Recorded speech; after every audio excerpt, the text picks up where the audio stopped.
السلام عليكم ورحمة الله وبركاته. ستتعجب من هذا المركز، دار القرآن في الهند، في كيرلا، في أحد الولايات أو المحافظات. زرنا هذا المركز العظيم.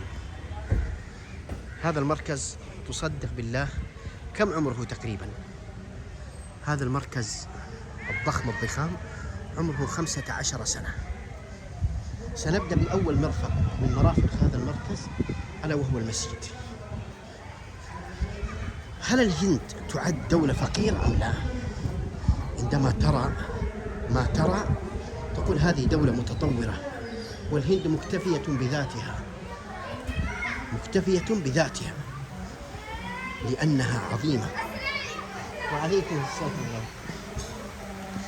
نأتي للمسجد والمطر ينزل تبارك الله. هنا هذه المواضع وهذه دورات أجلكم الله. طيب الآن سندخل إلى المسجد. هذا المسجد نحن في صلاة العصر، انتهينا من صلاة العصر وعندهم كلمة الآن. എന്നുള്ളതാണ് അവിടെ. അതേപോലെ തന്നെ കൈകൾ ഉയർത്തുന്നത്, കൈകൾ നെഞ്ഞത്ത് കെട്ടുന്നതിന്റെ ഒരു ഹിക്മത്ത് എന്താണെന്ന് അദ്ദേഹം പറഞ്ഞു. കൈകൾ എന്തുകൊണ്ടാണ് കെട്ടുന്നത്, അത് നെഞ്ഞിൽ തന്നെ കെട്ടണം എന്നുള്ളത് പറഞ്ഞു. അപ്പൊ അദ്ദേഹം കാണിച്ചു തന്നു. വലത് കൈ ഇടത് കൈയിന്റെ മുകളിൽ വെച്ചു. അത് മാക്കിൽ ബിൻ യസാർ റളിയല്ലാഹുവിന്റെ ഒരു ഹദീസിന്റെ സ്വല്ലല്ലാഹു നബി സല്ലല്ലാഹു അലൈഹി വസല്ലം അബൂബക്കർ ഉമർ റളിയല്ലാഹുവിന്റെ കൂടെയും അബൂബക്കർ റളിയല്ലാഹുവിന്റെ കൂടെയും ഒക്കെ നമസ്കരിച്ചിട്ടുണ്ട്. അപ്പൊ അദ്ദേഹം ചെയ്തത് എന്താണ്? കൃത്യമായിട്ട് ഹദീസിൽ വന്നിട്ടുണ്ട്. അവൻ നെഞ്ഞത്താണ് കൈ കെട്ടേണ്ടത്. അതിന്റെ ഉദ്ദേശം എന്താണ്? നെഞ്ഞത്ത് കൈ കെട്ടുമ്പോൾ നമ്മൾ അതിൻ്റെ ഇടയിൽ മാന്താനും ചൊറിയാനൊന്നും പോലെ അദ്ദേഹം ആക്ഷനൊക്കെ കാണിച്ചിട്ടുണ്ട്. കൈ എടുത്തിട്ട് തലയിൽ മാന്തും, കീശയിൽ കൈയിടും.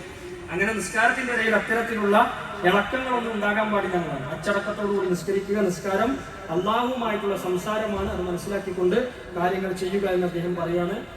ومرة أخرى أشكركم شكرا جزيلا لضيوفنا الكرام وأدعوكم إلى هذا المعهد، ونحن مسرورين باستضافتكم وجزاكم الله خير الجزاء. بارك الله فيكم وأهلا وسهلا إلى كيرلا.